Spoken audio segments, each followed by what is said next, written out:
Wiesmann was founded in 1988 by brothers Martin and Friedhelm Wiesmann. They debuted their first car in 1993, but in 2013 the company filed for bankruptcy, closing its doors in 2014. 2 years later, Wiesmann was acquired by Contech Global under the direction of Roheen and Sahir Berry. Since the purchase of the company, Wiesmann hasn't released any new models, the launch of Project Thunderball being Wiesmann's re-entry into the market.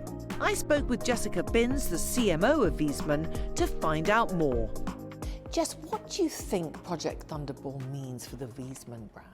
It's the return of an icon, essentially, because it is the start of a new era for us, not only from an electrification perspective, because obviously for many, many years the car has been a combustion car, but also it's new ownership. So that's always an exciting time for the two new brothers, to now put their own stamp on what they feel Wiesmann needs to present to the world. But the electrification has been a real interesting challenge for us in terms of how do we retain the essence and the DNA of a Wiesmann brand and a Wiesmann feel in an electric car. It is a luxury brand with a high price point. In the current economic climate, with the cost of living and inflation, are you worried?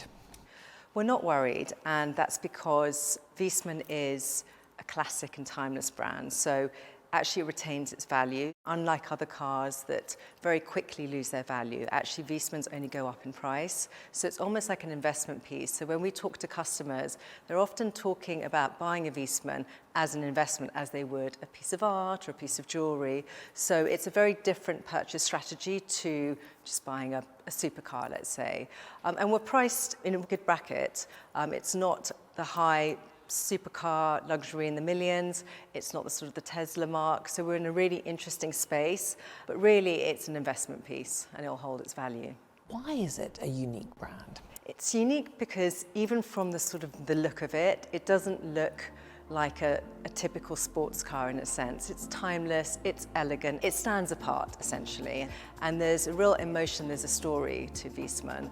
When you come to the factory, this is a big part of the customer experience and the journey. So customers really come here to co-create. So they come to kind of make their dreams come true. So they discuss with the team what they like, what they don't like, and everything is handmade. So it's almost like creating your couture dress. You come for your fittings, you come in and out. We're very open, and that's quite unconventional in the automotive category. So that experience is really true to the brand, and it's a family. We are not producing tens of thousands of cars, so we know all our customers, our existing customers, we all know individually, we talk to them regularly, and we hope to retain that with our next generation of customers. Reen, I just want to take you back to the time when you bought this company. Why did you think you could turn it around? I've always done things that people have told me that are very difficult, very disruptive, but also always positively affecting. And I saw this and I said, I can do this. And I felt like the world needed to see this brand. It stands for a lot more than just cars. And that was one of the reasons why I got into it. And everybody has supported me out here. And Wiesmann, of course, is very well known here in Germany. What's your strategy to take it worldwide, and what markets do you want to go into? I mean, I'd like to take it, anywhere people want it. Asia is becoming obviously a very, very important market for us.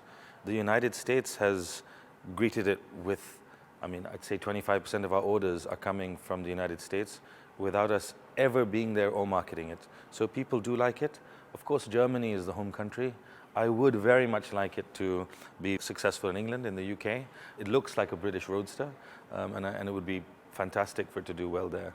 Who is the Project Thunderball customer? If you look at quite a few of the new cars coming up in the luxury space, we're actually almost amongst the cheapest. A lot of the other cars coming out now in the next year are a lot more expensive. The old Wiesmann customer was very much a German customer. Today, I would like to appeal to women. I would like to appeal to a younger audience.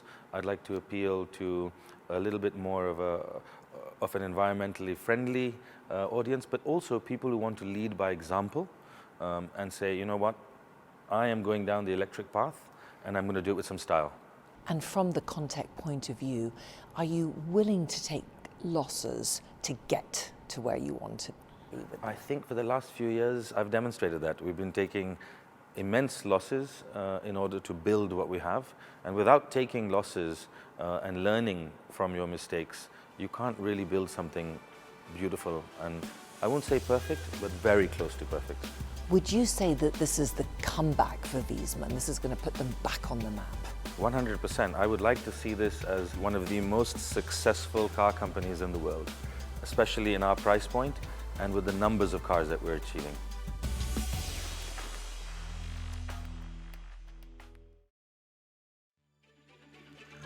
Brought to you by Petronas.